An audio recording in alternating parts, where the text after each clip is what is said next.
Ms. Jackson-Lee.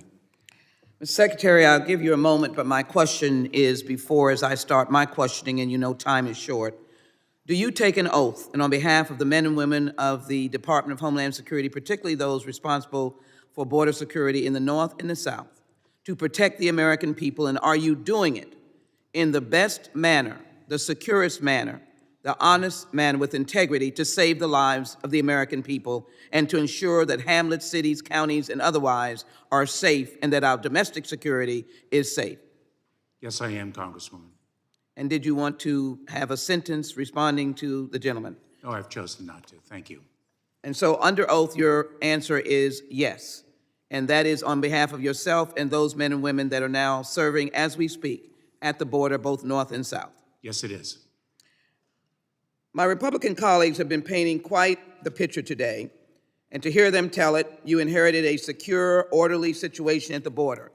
I, for one, have been to the border many times in the midst of mass confusion, and everything would be fine. That, of course, was not under your tenure. If only you had kept things just as they were, nothing could be further from the truth.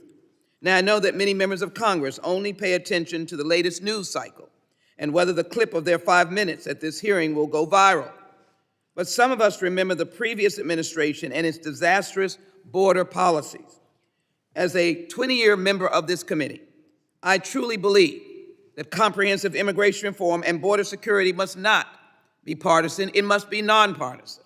And in actuality, that is not what we're facing today. We're here for your budget presentation, the dollars you need to continue to safeguard our cities, counties, and states. So I'd like to direct your attention to a couple of images. One that you will see shortly deals with the DHS office, was taken by the DHS office of the Inspector General at a Border Patrol station in McAllen, Texas in June 2019.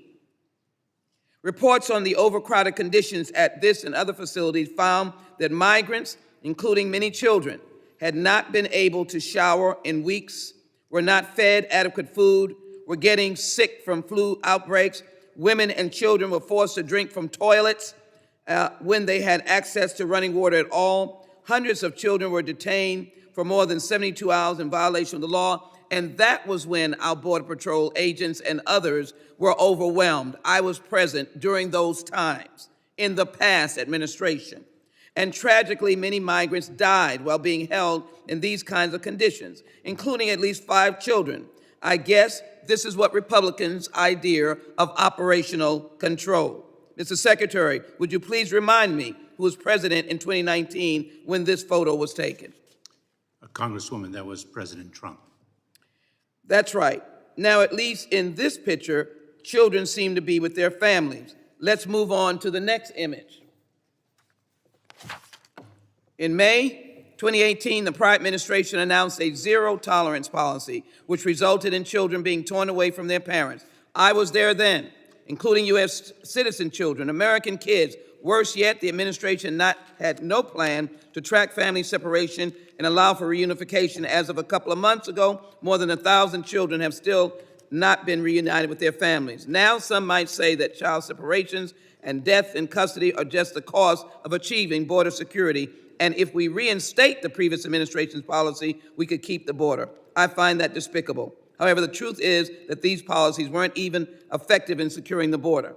In fact, Border Patrol recorded 41% more illegal entries in the fiscal year 2019 under the then president during the last year, during the last year of the Obama administration. Again, Mr. Secretary, just in case people don't remember, the president was at the time of this picture that speaks to a child during that time frame.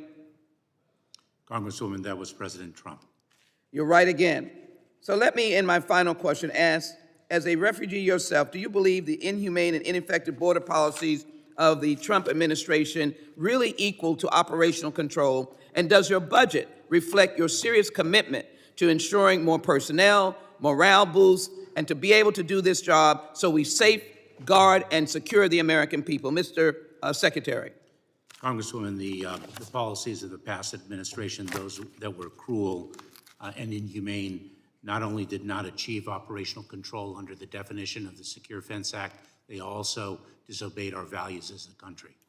Our budget that we have proposed for fiscal year 2024 advances the position of this department to gain operational control under a reasonable definition.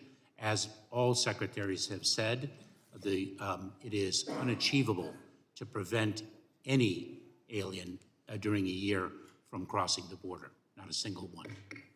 The gentlelady's time is up. Thank you. The gentlelady yields.